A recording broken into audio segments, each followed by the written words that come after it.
there something different? No. Did you cut your hair? No. New shoes? No, same slippers. Weird. Distraction makers.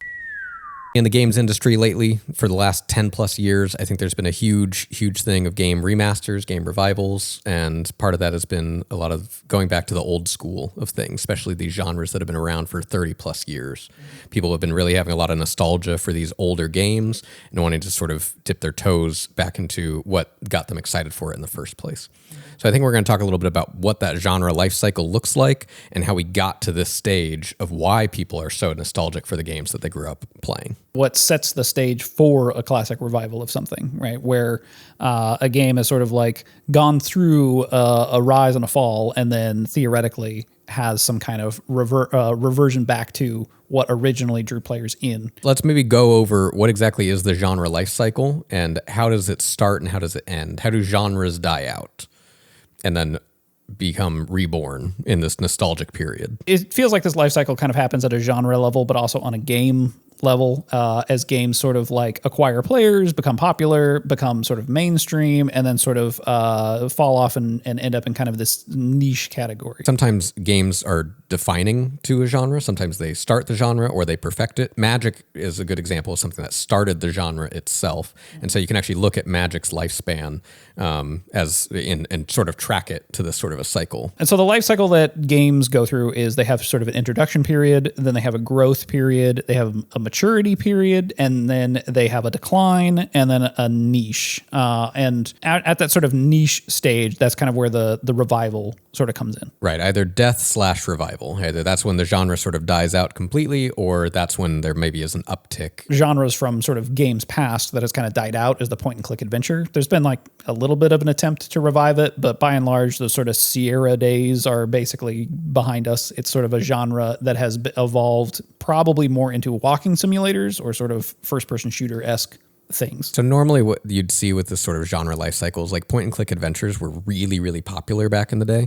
And there was a bit of resurgence that happened from Double Fine back in early Kickstarter projects, but it never quite got back into that mainstream, right? So as much as there was this sort of like uptick and revival, it never then got to the numbers that it was seeing before. It still had that sort of dedicated cult classic audience. So we can look at, how Magic created the genre of trading card games when it was released in 1993. For trading cards specifically, entering into their growth period after the introduction happened pretty rapidly because players latched onto Magic immediately. Yeah. I mean, it coming, I guess, into the industry with this brand new genre-defining thing, people latched onto it and they saw the money really quick. So that's when we saw our first sort of TCG boom in the late 90s and early 2000s. Is sometimes described as that first TCG bubble, right? Which was the Pokemon, Yu-Gi-Oh, Magic happening during this time, but also a whole host of other card games. Duel Masters, sure, yep. But also all kinds of weird stuff, right? Yeah. Austin Powers, the trading card game. And this is pretty common with any sort of like genre life cycle where like there's something that comes out, it defines a particular genre, and then there are people that are trying to either perfect it, revise it, or follow in its footsteps and just sort of chase the money. Roguelike games is probably the most recent of these MOBAs, but like I think roguelike. Friend Slap, I think is probably Friend Slap is probably the That's most. Probably the most new. Yeah. Okay, so then after sort of that growth period, we have this kind of explosion of experimentation and copycats and all sorts of stuff of people trying to get into the genre. We end up in the maturity phase. And this is kind of where Magic, Yu-Gi-Oh, and Pokemon kind of were the ones that came out of that growth period. Maybe some others, but mostly them. And they were the ones that sort of were able to continue on and reach kind of the most, the maturity level where, all of them pretty much had, maybe Yu-Gi-Oh fell off a little bit, but most of them maintained for quite a while as being the most popular trading card games for decades after All that. of them were in the top 3 for quite a few years. And yeah, this is where in the life cycle, this is where most of the ones that are defining the genre end up sticking around. They hit the right points for whoever's interested in whatever this product or genre is for, and so they just end up dominating the market for that time. Amazing that Magic started it and also dominated it. That almost never happens. So. Right. Well, I mean, Pokemon I think is actually the number one, but yeah, I mean, it's definitely always in the top 3, I think. But then So once we sort of reach this maturity stage, we end up sort of entering into a decline, which then often leads to this classic revival, this old school Renaissance thing that we're discussing here. And this is usually where we'd see that, right? You have this drop off, and then eventually it sort of gets reborn into this sort of classic revival movement. But Dungeons and Dragons and Magic both, they've kind of taken strange paths in this product lifecycle, which we'll get more into in just a minute. But there's there's sort of a group of players that we need to discuss, which is often what leads to these revival movements. Once a game has sort of entered this decline stage and entered more into the niche audience, there are players who are such fans of the genre that they end up kind of sticking around. And these players are often called keepers of the flame.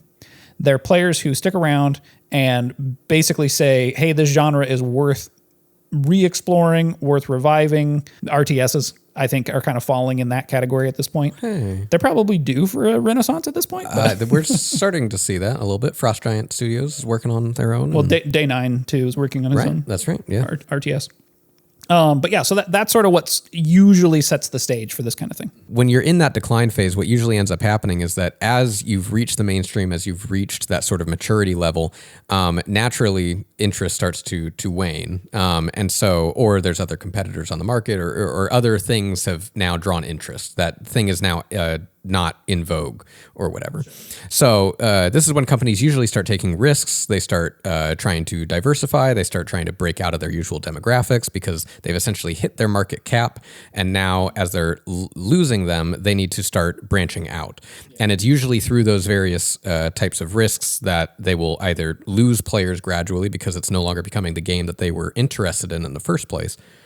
Or they'll lose a lot of players all at once because they take too heavy of swings of risks trying to get brand new players into the game. This is also pretty interesting because when you're looking at this life cycle at a genre level, right, you're seeing the iterations that are happening from different games, right? It's not often the same game that is continuing to iterate on itself, but we have seen that with D&D, we've seen that with Magic, and a lot of video games now end up in this category where previously there wasn't really any way to patch them. So like you'd get like, Super Mario and then Super Mario World, and that was an evolution on the platformer genre.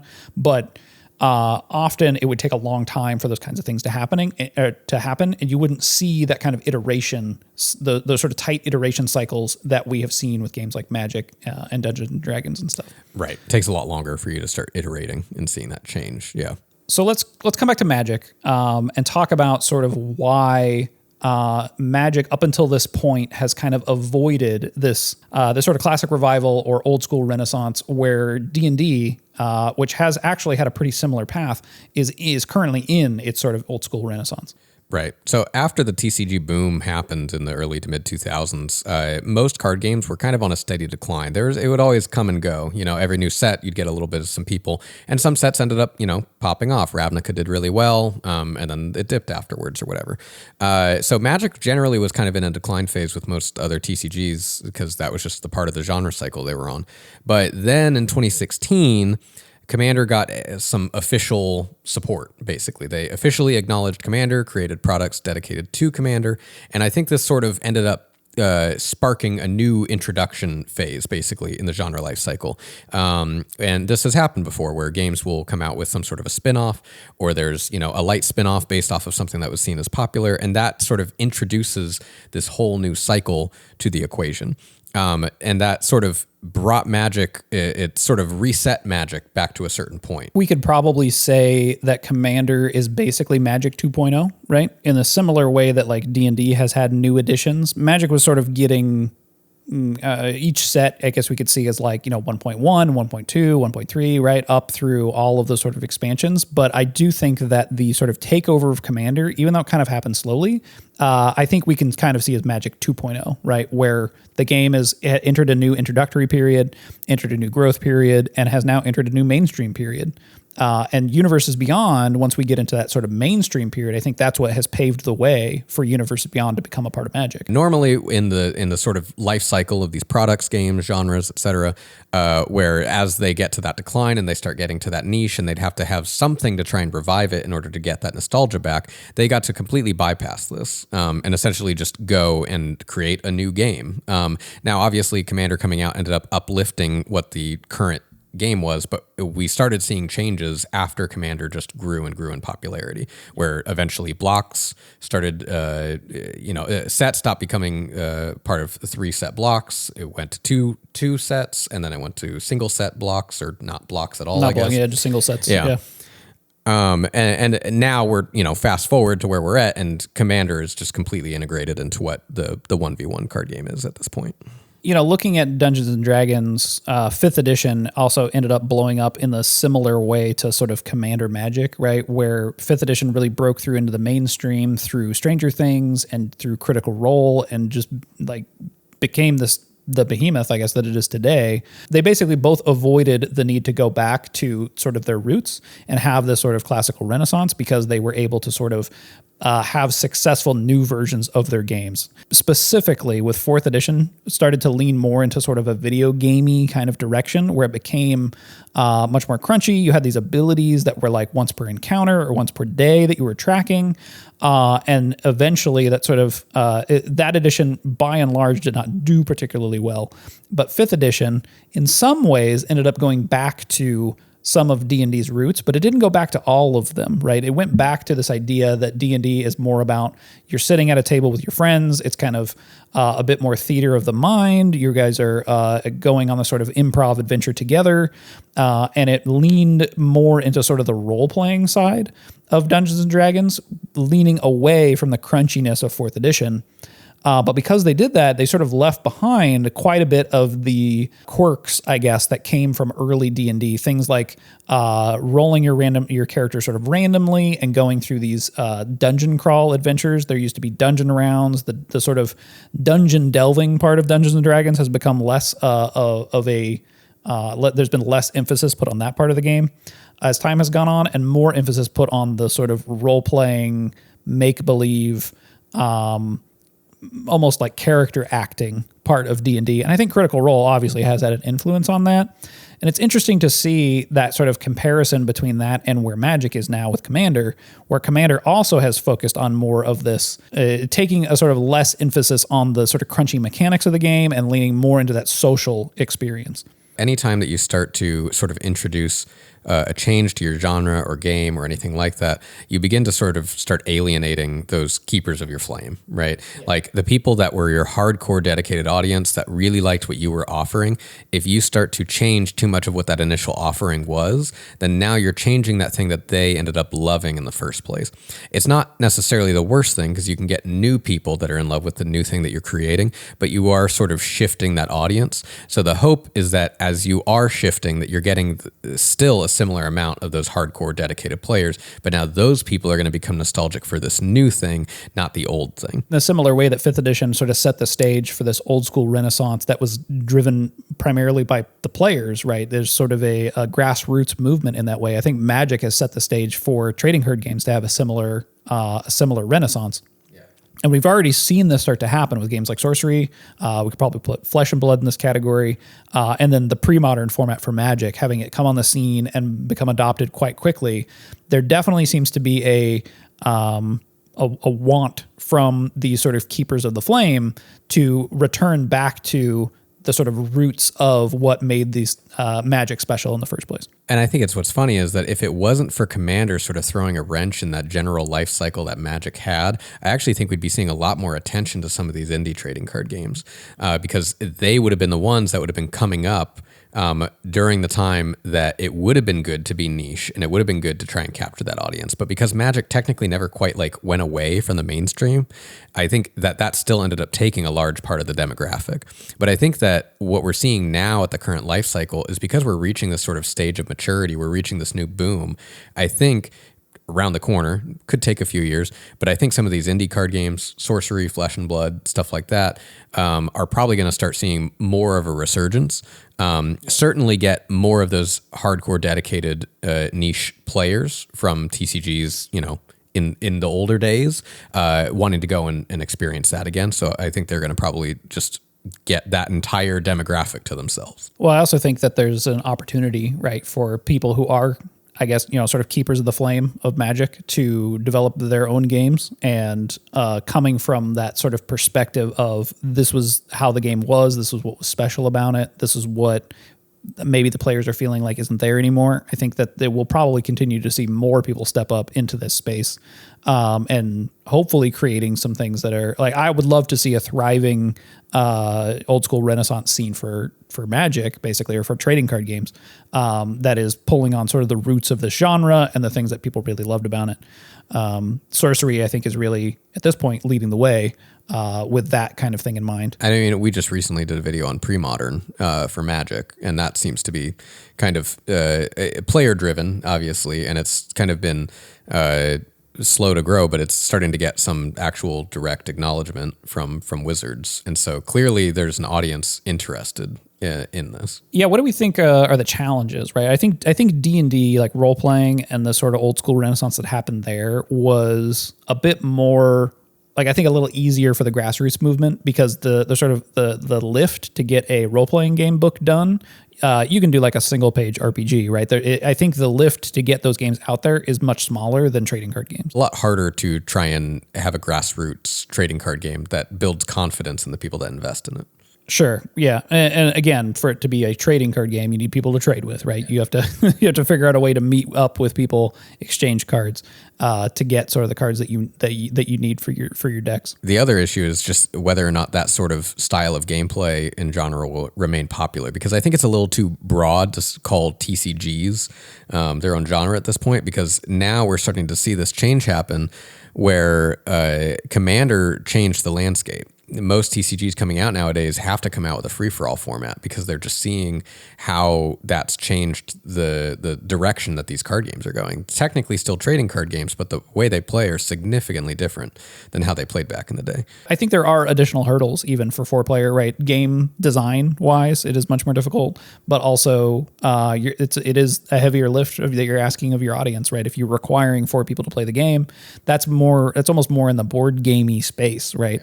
And in some ways, I wonder if that's part of what paved the way for Commander, was that a lot of board gamers got interested as well and started playing Magic once they're like, oh, there's a 4-player mode, when that's sort of our default group size anyway. Right. So yeah, I think those are the kind of conditions that end up laying the groundwork for a classic revival or an old school Renaissance of any kind of given genre. We're definitely there, I think, as far as TCGs go.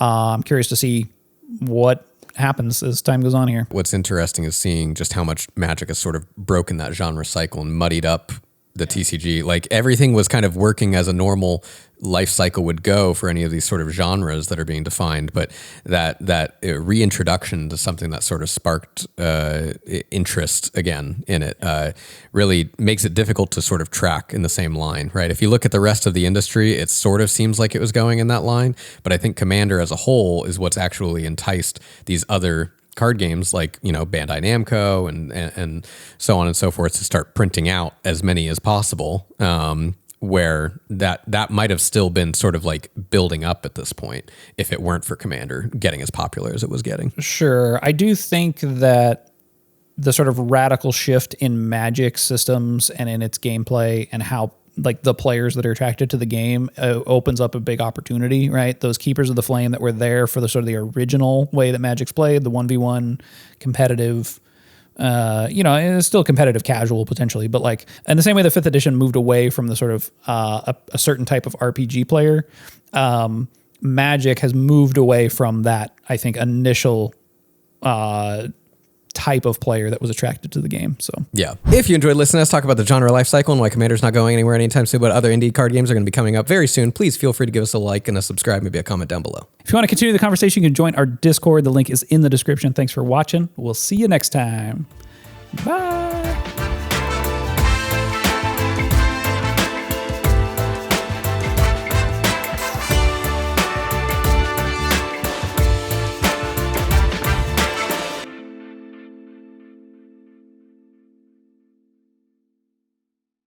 If you enjoyed listening to us talk about the genre life cycle and how Commander's probably not going anywhere, but other card games are probably going to be coming up very, very soon, like Sorcery and Flesh and Blood and stuff like that, please feel free to give us